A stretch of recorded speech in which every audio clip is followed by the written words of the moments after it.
আমি আজকে কয়টা গাছের নাম বলে দিই, আপনি দেখেন এই গাছগুলি আপনারা চিনেন কিনা। আমি সর্বপ্রথম একটা গাছ আপনাকে দেখাবো যেটার নাম বলা হচ্ছে বীর্যমণি। এরপরে যে গাছটা আমি আপনাকে দেখাবো সেটার নাম বলা হচ্ছে শঙ্খমণি। এরপরে যে একটা গাছ আমি আপনাকে দেখাবো এটার নাম বলছেন অশ্বগন্ধা। এরপরে যে একটা গাছ আমি আপনাকে দেখাবো এটার নাম বলছেন আকরকোরা। এরপরে যে একটা গাছ আমি আপনাকে দেখাবো এটার নাম বলছে তালমাখানা।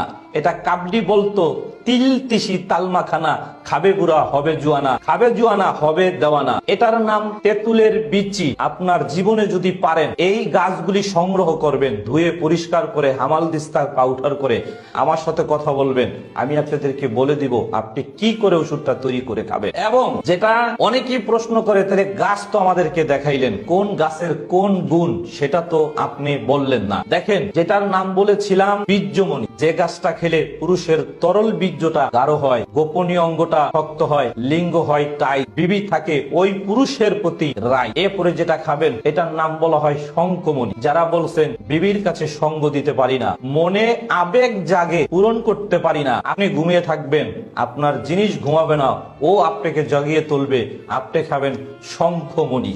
এরপরে আরেকটা গাছ আপনাকে দেখিয়েছিলাম যেটার নাম অশ্বগন্ধা। ওই যে পূর্বে একটা কথা বলেছিলাম, একটা জিনিস খেয়াল রাখবেন, গোপনীয় অঙ্গটা দাঁড়ালে পিছলা বিজলা ভাতের মার পেপের কস চিনি শিরার মতন একটা পিছলা পানি চলে আসে। অনেকে বলে ধাতু, নট ধাতু। এটা শুক্রকীট পিছলা পানি, এটা ডিউটি ক্লোরিন এন। একটা পুরুষের বীর্যকে ধরে রাখা, আটকিয়ে রাখা, বিবির কাছে রাতে লং টাইম আনন্দ করা, আপনি খাবেন অশ্বগন্ধা। পাতলা পানি পড়া বন্ধ, বীর্য গাঢ়, লং টাইম আনন্দ। এটার নাম আকরকোরা। 24 ঘন্টায় একটা পুরুষের ওই মরা গোপনীয় অঙ্গ করে খাড়া, নাম তার আকরকোরা। জীবনে একবার খাবেন, পেনিজের ভিতরের রগ রসা করবে খাড়া, নাম তার আকরকোরা। আপনি খাবেন এটার নাম বঙ্গ, যেটা খেলে পুরুষের ঠিক হবে গোপনীয় অঙ্গ। এটা কোথায় হয়? লোহিত সাগর, মিষ্টি পানি, নোনা পানির ঘর্ষণে ঘর্ষণে আল্লাহর কুদরতে তৈরি। এটার নাম সেই বঙ্গ, যার নষ্ট একেবারে গোপনীয় একটা অঙ্গ আপনি খাবেন, এটার নাম বঙ্গ। আমি আল্লাহর প্রতি, আল্লাহর রাসূলের প্রতি বিশ্বাস থেকে বলতে পারি, এই যে গাছগুলির কথা আমি আপনাকে বললাম, এটা যৌন রোগের একমাত্র সঠিক সমাধান। গাছ যদি হয় পিওর খাঁটি, কবিরাজ যদি হয় সঠিক, ঔষধ যদি হয় 1 নম্বর, ইনশাল্লাহ 100-তে 100 কাজ হবে, এতে কোনো সন্দেহ নেই। আপনি খাবেন।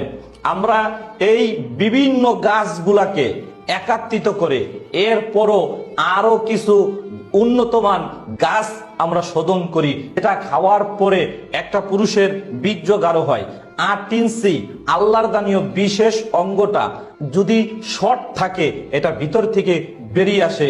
হাতের মুঠ করে ধরলে মুঠ ভরে, ইনশাল্লাহ আমি আল্লাহর প্রতি বিশ্বাস থেকে বলতে পারি।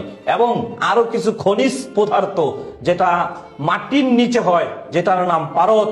পুরুষ খেলে হয় বাদশা, যার নাম পারদ, এটার ভিতরে দেওয়া। আমরা আরো বিভিন্ন কিছু গাছ দিয়ে, আমি যে গাছগুলা দেখাইলাম ওই গাছকে রিসার্চ করে আপনাদের জন্য একটা ঔষধ তৈরি করেছি।